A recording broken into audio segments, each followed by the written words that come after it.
the Secretary of War, as he likes to be called, Pete Hegseth. Even conservatives call Pete Hegseth embarrassing these days. When the Wall Street Journal's editorial page, the voice of conservatism, and Peggy Noonan, a Reagan speechwriter, are calling you embarrassing, it's not the radical left piling on. It's your own side. In his searing column, Peggy Noonan labeled Defense Secretary Pete Hegseth a, quote, pumped-up drama queen and compared him to Captain Quig on Adderall. His theatrical rally for generals at Quantico was called flat out bizarre by a retired officer. Hegseth thundered, "No more identity months, DEI offices, dudes in dresses. We are done with that." Well, figure out what he said. He added, quote, "It's completely unacceptable to see fat generals," which, between saying no more beardos and no fatties, might have disqualified allies like J.D. Vance and Donald Trump. Even stranger, here's a man demanding conformity while flaunting tattoos, colorful socks, using the flag as a pocket square, and juggling 3 marriages, children with multiple women, including one born during an affair, plus allegations of abusive and drunken behavior. When Reagan's speechwriter calls you embarrassing, conservatives are warning us too. Okay, what's the real message here? More and more conservatives have come to the conclusion Pete Hegseth is an embarrassment. He is someone who is just trying to be Trumpier than Trump, and he looks like a fool in the process. Not everyone, like Dear Orange Leader, can marry 3 times, do whatever he wants, and still get away with being the tough guy. Hegseth's tough guy act is wearing thin. Let's dig a little deeper here. Now, for those of you, if you're watching this the first time, you may be interested in noting I did an extensive analysis of Pete Hegseth's speech at Quantico earlier this week, and I analyzed it from a pure public speaking platform technique perspective. And those of you who saw that may remember, I actually gave him very high marks. He is a skilled speaker. His platform techniques, his gestures, his movement, his use of his voice is masterful, utterly masterful. But as Aristotle pointed out to us many years ago,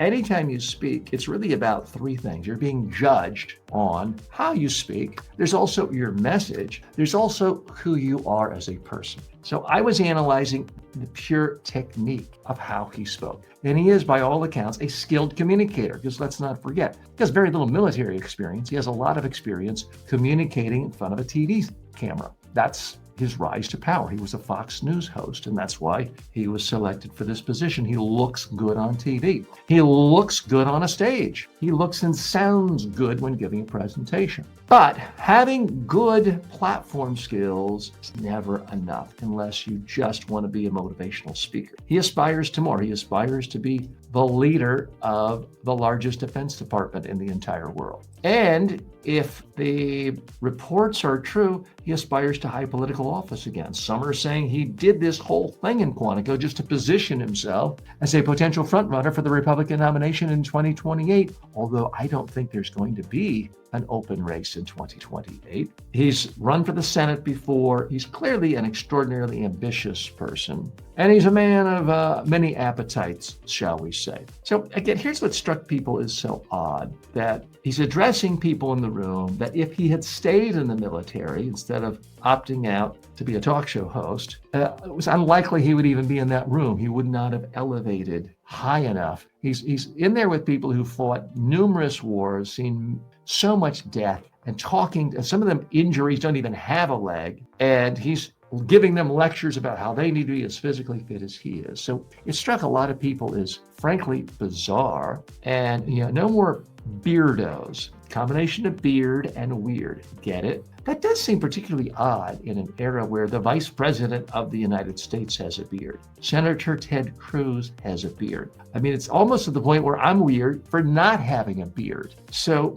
it seems a bit odd. Also, as I pointed out earlier this week, there was a time when having lots of gel in your hair made you look like an outsider and a rebel in the 1950s and early 60s. That was a bit countercultural. Now, Pete Hegseth, he's got a good head of hair. You got to give him credit for that. But wow, he certainly looks like he would dispatch an Air Force jet to go across the world to get his favorite hair gel if he ever forgot it on a trip. Not saying he's done that, but you certainly get the impression that this guy values his hair gel a lot more than, well, his relationship with most of his wives, for example. So again, I'm not saying you have to be married to one person your whole life, or if you're not, you're disqualified from public life. Ronald Reagan showed Americans that, it's okay to be divorced. I'm not rapping him for that. That's not the criticism.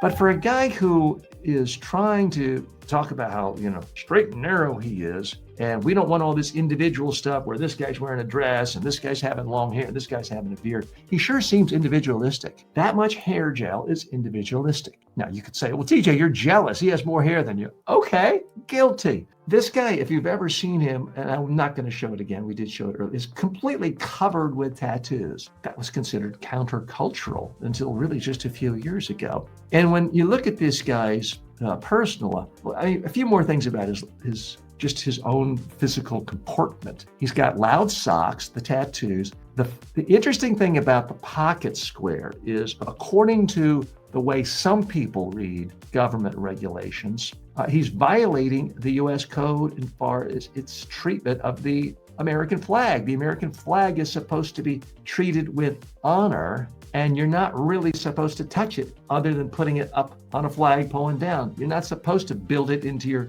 your jeans to sit it on your butt, or in his case, building it into his pocket square. So that alone is considered controversial and sort of anti-conformist. Now, it's not that he's been divorced. Lots of great political leaders all across the spectrum have been divorced, okay? That's not my point. But for a guy talking about, we got to be tough and honorable, he had his first divorce was with him admitting he had like 6 affairs. That was with Meredith Schwartz. His second wife, Samantha Deering, he had 3 kids. Then he had another kid with another woman. He got married to another woman. 2017, police report accused of blocking women in hotel rooms. He's certainly been reported to be just blotto drunk on numerous occasions. I will point out, we've not heard him being blotto drunk since he's been the Secretary of War or Defense. So maybe he got that under control. But the Daily Mail has done stories about him, talking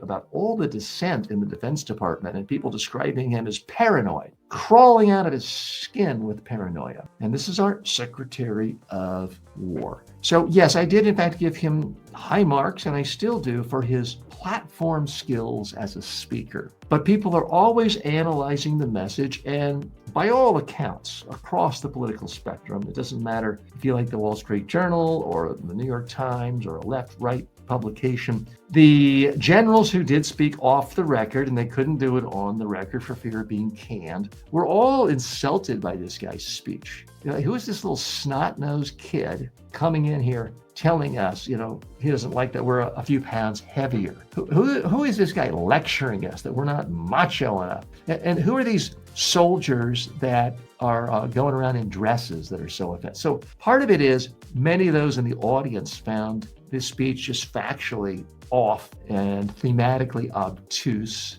and irrelevant. It sounded like what a very, very junior level author. It sounded almost like what Sergeant Carter would tell Gomer Pyle, some of these things. And to give a very dated reference from an early 1960s sitcom, it sounded like what a lower officer would say to 100 men or women.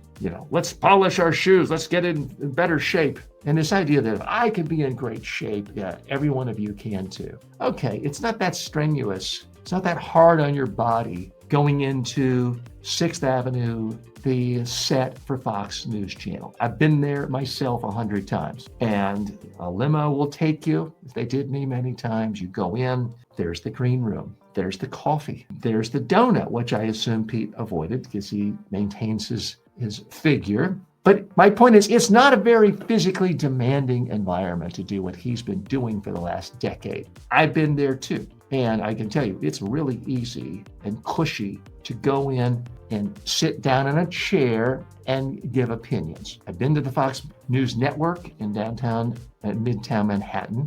I say probably 150 times. Not lately, they haven't invited me. But there was a time when I often went 3 times a week. So some of you want to instantly pigeonhole me. I have appeared on Fox News Channel, Bloomberg, MSNBC, CNN, and a gazillion other channels all across the spectrum. I'm a sensible, sane centrist, and I'm trying to give you information that's going to help you. So what do we learn from Pete Hegseth? It's certainly not enough to have good platform skills as a speaker. You need a message that resonates with your audience and accomplishes goals and doesn't make people laugh. Like, who is this guy saying this? If I come give you a speech about, I have a magic pill to give you a perfect head of hair, at some point people are going to say, well, wait a minute, TJ, you don't have a perfect head of hair. Who are you to tell us that you have the solution to a perfect head of hair? You've got to look about that, who you are, how you are perceived by the world. Are you credible before delivering certain message? Having said all that,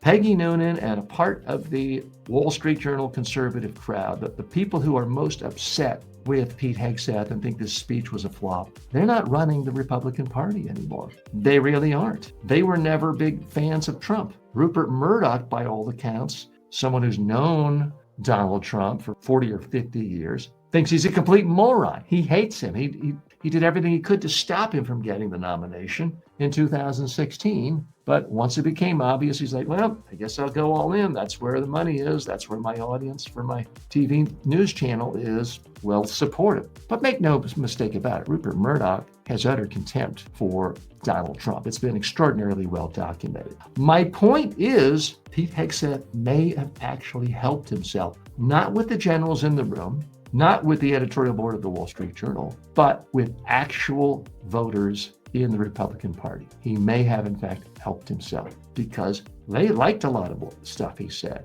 They're not, messy personal life. That only counts for Democrats. We're not going to look at anyone's messy personal life if they have an R next to their name and they talk tough. So who knows what will happen in the future? I do not write this guy off. He's extraordinarily ambitious. He's focused. He, when he's not drinking at least, seems to be fairly disciplined. And if something happens to Trump, let's say he actually respects the Constitution and says, well, I've served my 8 years, my 2 full terms, I'm going to sail off to the sunset. There's going to be an open primary.